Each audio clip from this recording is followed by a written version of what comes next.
News 18 लोकमतच्या Facebook लाईव्हमध्ये आपलं स्वागत आहे। आपण सध्या सोलापुरातील सिद्धेश्वर यांच्या यात्रेचा आज दुसरा आणि महत्त्वाचा दिवस आहे। सध्या आपण पाहू शकतो की हिऱ्याबो वाड्यापाशी जो काही सिद्धेश्वर महाराजांचे भक्त आहेत ते एकत्र जमा झालेले आहेत। मानाच्या काही 7 नंदीध्वज असतात ते या ठिकाणाहून एकत्रित येतात। विविध जे काही धार्मिक असतात त्यांचा धार्मिक विधी या ठिकाणी पार पडतो। धार्मिक विधी पार पडल्यानंतर सिद्धेश्वर महाराजांची काय पालखी आहे ती पहिल्यांदा प्रस्थान करते। त्यानंतर जे काही मानाच्या 7 दिंड्या आहेत 1 2 3 अशा 7 जे काही मानाच्या नंदीध्वज आहेत ते एकामागून एक सोलापूरकरांचे जे काय स्वागत असेल ते घेऊन मार्गस्थ होत असते। आपण सध्या पाहू शकतो की हिऱ्याबो वाड्यापाशी बाराबंदी जे काही आपल्याला मानकरी दिसत आहे किंवा जे काही आपले भक्त दिसत आहे त्या या ठिकाणाहून एक जी काही मानाची नंदीध्वज असते ते एक करून कसरत करून सिद्धेश्वर महाराजांच्या मंदिरापर्यंत घेऊन जात असतात। सोलापूर शहराच्या विविध भागातून नंदीध्वज नेले जातात। पहिल्यांदा सिद्धेश्वर महाराजांची जी काही पालखी असते ती वाजत गाजत पुढे जात असते। त्यानंतर एकामागून एक 7 जे काही नंदीध्वज असतात ते प्रस्थान होतात। सुमारे 17 किलोमीटरचा हा प्रवास झाल्यानंतर 12:30 वाजता आज अक्षदा सोहळा हा पार पडणार आहे। 900 वर्षाची अखंड परंपरा असणाऱ्या सिद्धेश्वर महाराजांच्या यात्रेला गड्डा यात्रा असेही म्हटले जाते। सकाळी 9 वाजल्यापासून नंदीध्वजांचे हिऱ्याबो वाड्यापासून जो काही सोहळा आहे तो सुरू होत असतो। त्यानंतर 12:30 वाजता संमती कट्ट्यावर संमती वाचन करून जे काही शेटे गुरुजी असतात ते वाचन करून सिद्धेश्वर महाराजांच्या योगदंड आणि कुंभारकन्येचा प्रातिनिधिक स्वरूपाचा जो विवाह सोहळा आहे तो पार पडत असतो। त्याच ठिकाणी हजारो जे काही सिद्धेश्वर भक्त आहेत ते एकत्रित जमा होतात।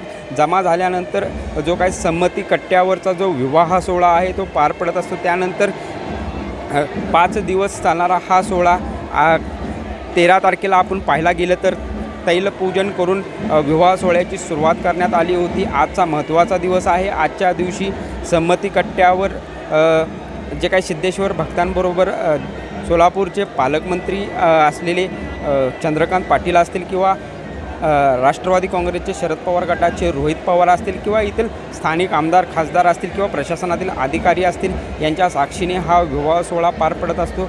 मात्र सध्या तर पाहायला गेलं तर नंदीध्वजाची जी काय आकर्षक अशी जी काही काठी असते आपल्याला पाहायला मिळत आहे ते एकामागोमाग एक सोलापूरकरांची जी काही योगदंड संदर्भात जे काही प्रातिनिधिक स्वरूपात लहान मोठे असतील भक्त असतील या ठिकाणी एकत्र जमतात आणि त्यानंतरच त्यांना जो काही आहे तो मार्गस्थ होतात।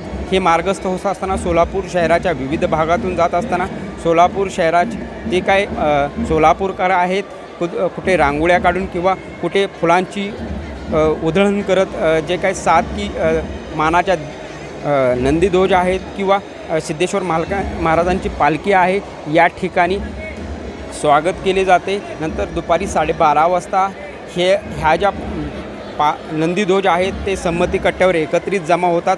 त्यानंतर एकत्रित जमा झाल्यानंतर त्या ठिकाणी विवाह सोहळा आहे तो पार पडत असतो। हा विवाह सोहळा सर्वांच्या साक्षीने नयनरम्य अशा आणि या विवाह सोहळ्यासाठी सोलापूरसह इतर जिल्हा असेल किंवा आंध्र प्रदेश असेल कर्नाटक असेल इथून सिद्धेश्वर भक्त एकत्र येतात आणि त्या सोहळ्याला हजेरी लावतात। सुमारे 15 दिवसात जो काही सिद्धेश्वर महाराजांची गड्डा यात्रा आहे ते चालत असते। मात्र महत्त्वाचे जे 5 दिवस असतात त्यातील पहिला दिवस आहे तैलपूजेने केला जातो। त्यानंतर दुसरा आजचा दिवस असतो त्याची अक्षदा सोहळा आहे तो पार पडत असतो। यासाठी सोलापूरकर उत्साहीने वर्षभर वाट बघत असतात।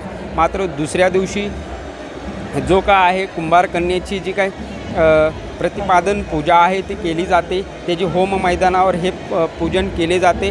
त्यानंतर 4थ्या दिवशी शोभेचे दारू कामाचा जो काही सोहळा असतो तो होम मैदानावर पार पडत असतो। त्याच बरोबर जे आपण सध्या जे काट्या बघत असतो त्या काट्यांना आकर्षक अशी विद्युत रोषणाई केली जाते। विद्युत रोषणाईच्या माध्यमातून कुठेतरी रात्री 9-9:30 वाजता 4थ्या दिवशी होम मैदानावर ह्या काट्या दिवसभराची जी काय मिरवणूक असते ते काढून होम मैदानावर आणले जातात।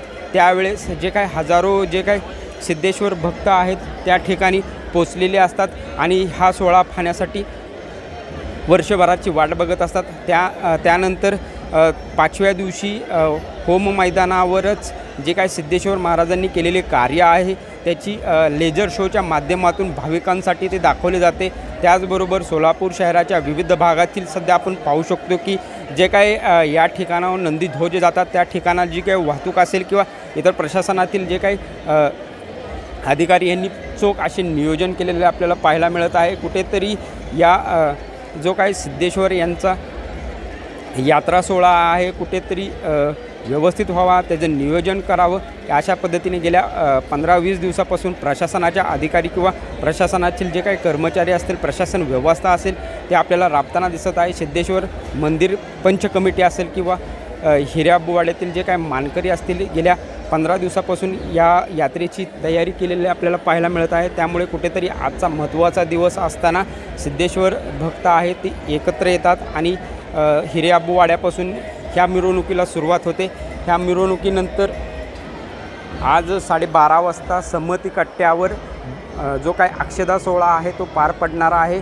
या अक्षदा सोहळ्यानंतर जो काही सिद्धेश्वर महाराजाच्या योगदंडासोबत कुंभार कन्या असतील तिचा विवाह सोहळा आपल्याला पाहायला मिळणार आहे. त्याचवेळी चंद्रकांत पाटील आणि रोहित पवार यांची प्रमुख उपस्थिती आपल्याला पाहायला मिळणार आहे.